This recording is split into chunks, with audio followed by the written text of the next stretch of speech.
Atau mungkin kalian menunggu yang varian warna white atau navy, ya terserah kalian. Seperti itu, yang pasti sepatu ini layak untuk dibeli seperti itu.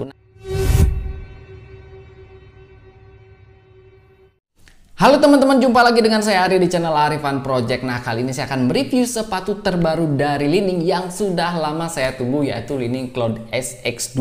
Tapi memang sayangnya yang rilis itu baru 3 varian warna ya di Indonesia, dan yang paling ditunggu yaitu warna white dan warna navy malah belum rilis. Tapi nggak apa-apa, ini kebetulan saya review yang varian warna orange. Nah, seperti biasa, sebelum kita lanjut mereview sepatu ini, buat kalian yang baru pertama kali nonton channel ini, jangan lupa support channel ini dengan klik tombol subscribe dan nyalakan tombol loncengnya untuk dapatkan update-update terbaru dari channel ini. Nah, sekarang kita akan bahas mengenai sepatu ini.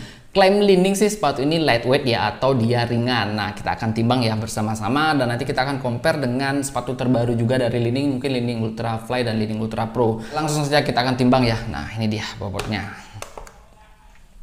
Dan kebetulan ini saya sempat buat ya, sama panjang 26 cm. Nah, ini dia. Untuk bobotnya dia ada di 319 gram. Jadi memang bobotnya ini lumayan ringan ya. Kalau kita compare dengan Li-Ning Ultra Pro sendiri, kemarin dia bobotnya di 326 gram, dan untuk Li-Ning Ultra Fly dia ada di 314 gram. Jadi lebih ringan Ultra Fly ya, tapi nggak apa-apa. Jadi sepatu ini masih dalam kategori ringan, seperti jadi cocok lah sesuai dengan klaimnya seperti itu. Nah, lanjut untuk harganya. Nah, untuk harganya sendiri kemarin itu saya compare di toko-toko online itu mungkin kisaran harganya di 500.000 sampai dengan 550.000 lah ya. Dan kebetulan ini saya dapat di harga 500.000 di Sport Center seperti itu. Nah, kemudian kita akan lanjut bahas mengenai spesifikasi dan juga bahan teknologi dan lebih detail mengenai sepatu ini seperti itu. Pertama, untuk bahannya. Nah, untuk bahannya sendiri di bagian upper sepatu ini atau di bagian atasnya dia menggunakan bahan breathable mesh ya. Nah, ini dia terbuat dari bahan breathable mesh yang dikombinasikan dengan bahan TPU hot melt. Jadi di upper sepatu ini dia menggunakan teknologi seamless ya, atau tanpa jahitan sama sekali. Nah, di bagian depan ini, nah untuk motifnya ini sama persis seperti yang ada di Li-Ning Dagger 3 ya. Jadi kelihatan premium lah untuk meshnya ya, seperti ini. Kemudian di sisi bagian depan di toe supportnya ini dia menggunakan bahan TPU hot melt yang agak sedikit tebal ya. Jadi ini fungsinya untuk support kaki kalian juga biar lebih nyaman dan juga terhindar dari risiko cedera. Kemudian di sisi bagian luarnya ini juga sama, dia terbuat dari bahan TPU hot melt ya, seperti ini. Nah, di bagian logonya juga sama, dia terbuat dari bahan TPU hot melt seperti ini. Nah, kemudian di sisi bagian belakangnya di area heel supportnya yang keras ini ya, dia juga terbuat dari bahan TPU hot melt seperti ini. Jadi no stitching ya, atau tanpa jahitan sama sekali. Kemudian di sisi bagian dalamnya sama, ini terbuat dari bahan TPU hot melt, sama juga. Nah, ini juga sama seperti ini. Dan untuk tali sepatunya sendiri dia dual color seperti ini ya, warna orange dan warna hitam. Jadi menyesuaikan sama warna sepatu itu sendiri. Nah, jadi itu ya teman-teman mengenai bahan yang ada di dalam sepatu ini. Kemudian untuk teknologinya sendiri di bagian upper sepatu ini tentu dia menggunakan teknologi perfect fit upper dari Li-Ning, dimana fungsinya sendiri adalah untuk membuat sepatu ini benar-benar pas dan juga benar-benar nyaman di kaki kalian, sehingga pas kalian bergerak itu akan berasa lebih nyaman dan sepatunya lebih sportif seperti itu. Dan tentunya ada breathable mesh juga untuk menjaga sirkulasi udara di dalam sepatu ini biar kaki kalian nggak cepat panas, air flow-nya tetap terjaga, jadi kelembaban dapat dirilis dengan baik seperti itu. Kemudian selanjutnya kita akan bahas mengenai insole-nya. Nah, untuk insole-nya sendiri masih sama seperti pendahulunya ya, dia sudah menggunakan insole yang berbentuk cup seperti ini, dan ini juga breathable ya di bagian bawahnya seperti ini, dan ini juga empuk banget. Sama sih untuk teksturnya, tipisnya juga sama seperti ini dari seri pendahulunya ya, jadi nggak ada perbedaan sama sekali ya. Nah, seperti itu. Lanjut untuk finishing di bagian dalamnya juga rapi ya, untuk jahitan-jahitannya seperti ini rapi. Dia juga sama, masih belum menggunakan pengait tali sepatu ya di bagian dalamnya. Kemudian untuk spons yang ada di samping kiri kanannya ini sekarang dia agak sedikit tipis ya dari seri pendahulunya. Kalau pendahulunya itu agak sedikit tebal ya di bagian sininya. Nah, ini agak sedikit tipis seperti itu. Nah, kemudian selanjutnya kita akan bahas mengenai midsole dari sepatu ini. Nah, untuk midsole-nya sendiri ini sama sih untuk bentuknya ya, dan untuk desainnya sama seperti pendahulunya juga, dan untuk tebalnya juga sama. Nah, untuk empuknya juga sama ya. Tentunya dia sudah menggunakan teknologi cushion yang membuat sepatu ini dapat meredam shock yang terjadi ya ketika sepatu ini sedang impact dan sedang digunakan jumping ataupun landing. Jadi otomatis ini akan menjaga kenyamanan kaki kalian dan menghindari resiko cedera juga. Dan di bagian midsole-nya ini juga disematkan teknologi energy returning mid yang berfungsi untuk merilis energi impact yang terjadi sehingga gerakan kalian akan berasa lebih smooth dan juga lebih agresif ketika menggunakan sepatu ini seperti itu. Dan kalau kita compare dengan Li-Ning Ultra Pro untuk tingkat keempukannya sendiri sama ya. Nah seperti ini kalau kita pencet seperti ini. Nah ini hampir sama ya. Jadi tidak terlalu berbeda ya. Nah kemudian selanjutnya di bagian midfoot areanya sendiri sudah tentu dia menggunakan teknologi yang namanya TPU insert ya. Jadi fungsinya sebagai stabilizer di dalam sepatu ini dan juga untuk menghindari kaki kalian dari resiko twist ya.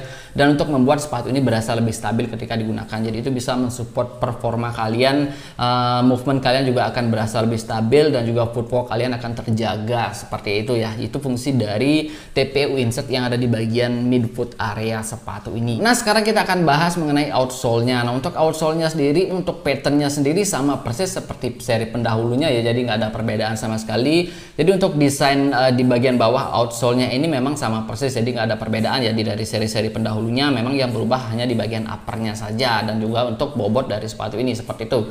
Nah di bagian outsole-nya sendiri atau bagian rubber-nya sendiri dia tentu masih menggunakan teknologi yang namanya Max Grip Sole dari Li-Ning yang berfungsi untuk membuat sepatu ini benar-benar lengket ketika digunakan di lapangan indoor ya. Jadi dengan rubber yang benar-benar berkualitas ini akan mempengaruhi performa kalian ketika bergerak ya, karena memang dia punya rubber yang benar-benar lengket ketika dipakai di lapangan indoor seperti itu. Nah itu dia untuk pembahasan mengenai outsole dari sepatu ini dan juga midsole-nya ya. Nah jadi itu dia teman-teman mengenai harga, bahan, teknologi, bobot dan juga detailing dari sepatu ini. Sekarang kita akan bahas mengenai mengapa sepatu ini layak dibanderol dengan harga 500 ribuan dan kenapa sepatu ini layak untuk kalian miliki. Nah menurut saya pribadi alasannya pertama yaitu sepatu ini lightweight ya atau ringan. Jadi bobotnya sendiri dia hanya ada di 319 gram. Jadi kurang lebih mirip-mirip dengan Li-Ning Ultra Fly yang ada di 314 gram ya seperti itu. Kemudian untuk feelingnya sendiri ketika digunakan, nah ini benar-benar lentur banget nih di bagian depannya. Jadi buat kalian yang sudah biasa pakai sepatu lentur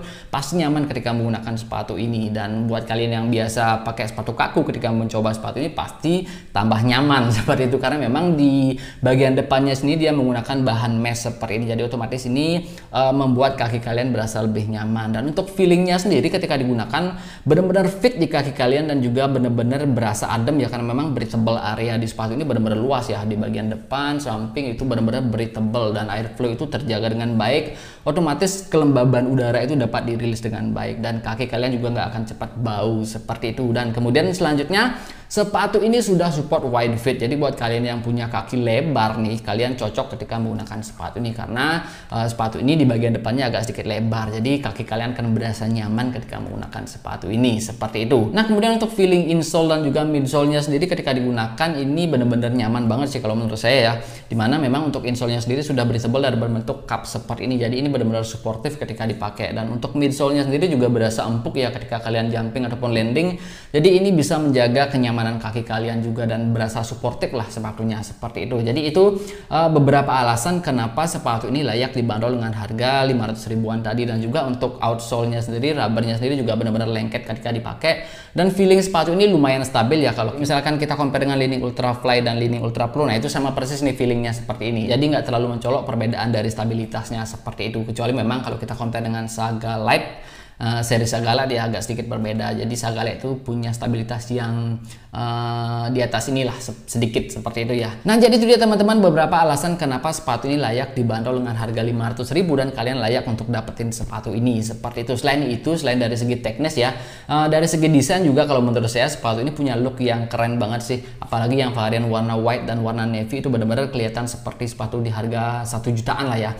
Kalau kita bandingkan dengan Li-Ning Dagger itu, itu hampir mirip tuh desainnya seperti itu. Jadi kelihatan mewah lah sepatunya seperti itu dari segi desain ya. Nah, jadi itu dia teman-teman mengenai beberapa hal yang memang harus dibahas di dalam sepatu ini dan juga untuk feelingnya dan juga untuk spesifikasi detailnya sudah saya bahas semua. Jadi buat kalian yang pengen beli sepatu ini, semoga video ini bermanfaat buat kalian dan kalian tahu detailing sepatunya seperti apa dan juga finishnya seperti apa dan feelingnya tentunya seperti apa. Nah, buat kalian yang pengen beli sepatu ini, langsung saja sikat sepatunya karena memang sepatu ini layak untuk dibeli dan juga worth it untuk dibeli seperti itu. Atau mungkin kalian menunggu yang varian warna white atau navy, ya terserah kalian. Seperti itu, yang pasti sepatu ini layak untuk dibeli seperti itu. Nah, jadi demikian saja untuk review kali ini teman-teman. Semoga video ini bermanfaat dan sampai jumpa di video berikutnya.